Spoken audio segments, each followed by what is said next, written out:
5 నిమిషాలు మన భవిష్యత్తు ఏంది, నా కుటుంబం భవిష్యత్తు ఏంది, నా బిడ్డల భవిష్యత్తు ఏంది అని 5 నిమిషాల ఆలోచనే ఈ విజన్ డాక్యుమెంట్ కి రూపకల్పన అని చెప్పి నేను అది కావాలమ్మా. మీ అందరిలో కూడా చైతన్యం రావాలి. అది వచ్చినప్పుడు తప్పకుండా ప్రభుత్వాలు మనకు తోడుగా ఉంటాయి, అనేక స్వచ్ఛంద సంస్థలు ముందుకు వస్తాయి, అనేక మంది మన ప్రాంతంలో ముందుకొచ్చి మేము మీకు తోడుగా ఉంటాము, మీరు చేసే అభివృద్ధిలో మేము కూడా ఒకళ్ళం అని చెప్పి ముందుకు వచ్చే అవకాశం. మనమే ఎవరి జోలికి వెళ్ళకపోతే వాళ్ళు మన జోలికి రాదు. ఇవాళ ల్యాంకో ఫౌండేషన్ ఉంది, మన నియోజకవర్గం వాళ్ళు ల్యాంకో ఫౌండేషన్ వాళ్ళతో మాట్లాడితే ఐటీఐ కాలేజీ 10 సంవత్సరాల క్రితం పెడితే సంఘంలో భవనాలు లేవని ఆత్మకూరులో తెచ్చిపెట్టారు.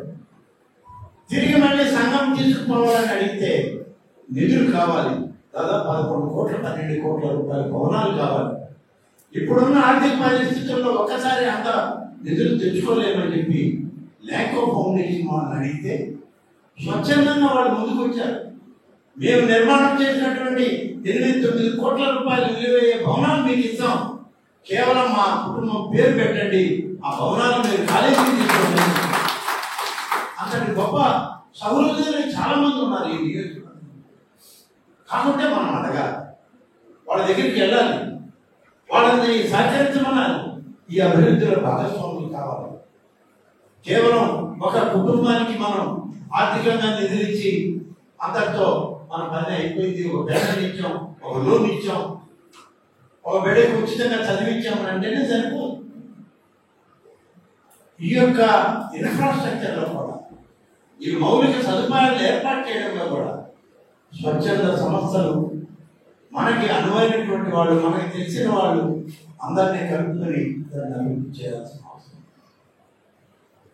మనకి ఆత్మకూరులో 30 పడకల ఆసుపత్రి, 30 పడకల ఆసుపత్రిని అభివృద్ధి చేయాలని 20 సంవత్సరాల నుంచి అడుగుతూనే వచ్చారు.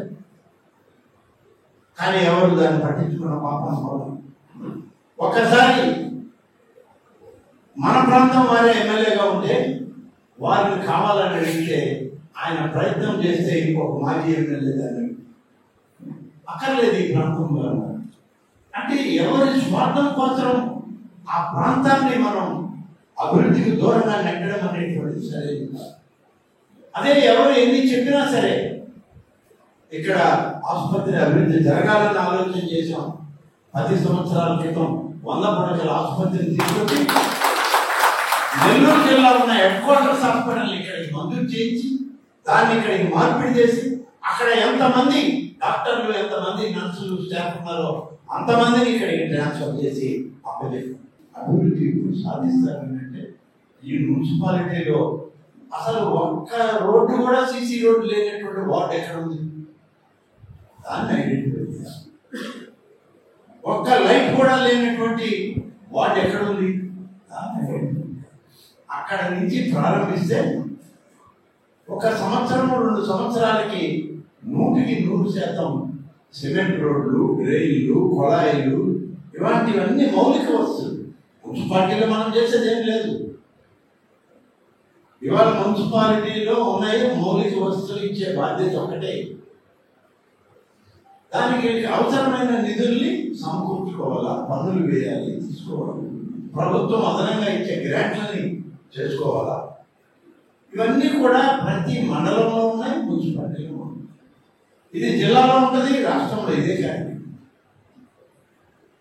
కానీ ఇట్లా లేదు. ఇప్పుడు ఇవాళ మనకున్నటువంటి వ్యవస్థలో మా దగ్గరికి ఎవరన్నా వచ్చి అడిగితే ఇదిగో మీ ఊరికి ఒక సీసీ రోడ్డు, ఈ మండలంలో 1 కోటి రూపాయలు సీసీ రోడ్డు ఇచ్చాము, మా బాధ్యత అయిపోయింది అనుకుంటాం మేము కూడా. అదే మా బాధ్యత అయితే ఇంకా అభివృద్ధి అనేటువంటిది అంతవరకే ఉంది. భవిష్యత్ తరాల అభివృద్ధిని చూడాలి అనేటువంటిది మన మధ్య రావాలి, మన ఆలోచనలో రావాలి. ఒకసారి మనం 10 సంవత్సరాల క్రితం ఉన్న ఆత్మకూరుని వెనక్కి తిరిగి చూసుకుంటే ఆనాడు విద్యలో వెనకబడ్డారు.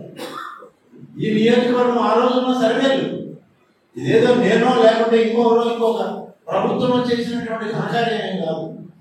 అవేళ ఉన్నటువంటి సర్వేల్లో ఆత్మకూరు నియోజకవర్గంలో బాలికా విద్య అనేటువంటిది చాలా లోయెస్ట్ గ్రేడ్లో ఉంది, ర్యాంక్లో ఉంది. బాలికా విద్య రావాలంటే ఏం చేయాలని అంటే బాలికల కోసం విద్యా సంస్థలు ఏర్పాటు చేయాలని ఆలోచించింది. ఆ రోజు ఆలోచన వచ్చింది కాబట్టి మనం ఈ నియోజకవర్గంలో పెట్టినటువంటి గురుకులాలన్నీ ఆడబిడ్డల యొక్క భవిష్యత్తు కోసమే అన్ని గురుకుల పాఠశాలను ప్రారంభించాం. అదురుపల్లిలో చేసినా అదే చేశాం, సోమశల్లో చేసినా అదే చేశాం, మనం ఎక్కడ చేసినా, మొన్న చేసినా, తిరిగి మళ్ళీ వచ్చిన తర్వాత చేసిన సంఘంలో ఏసిపెట్లు ఏది చేసినా సరే బాలికా విద్యను మళ్ళీ మనం గణనీయంగా పెంచాలి. ప్రతి కుటుంబంలో ఆడబిడ్డ చదువుకోవాలి, విజ్ఞానవంతురాలు కావాలి అని చెప్పి ఒక ఆలోచన చేయబట్టే ఇవాళ ఇన్ని విద్యా సంస్థలు నిలబడ్డాయి. ఇండియా పాకిస్తాన్ ఉద్రిక్తతలపై లేటెస్ట్ అప్డేట్స్ కోసం డౌన్లోడ్ చేసుకోండి RTV లైవ్ యాప్.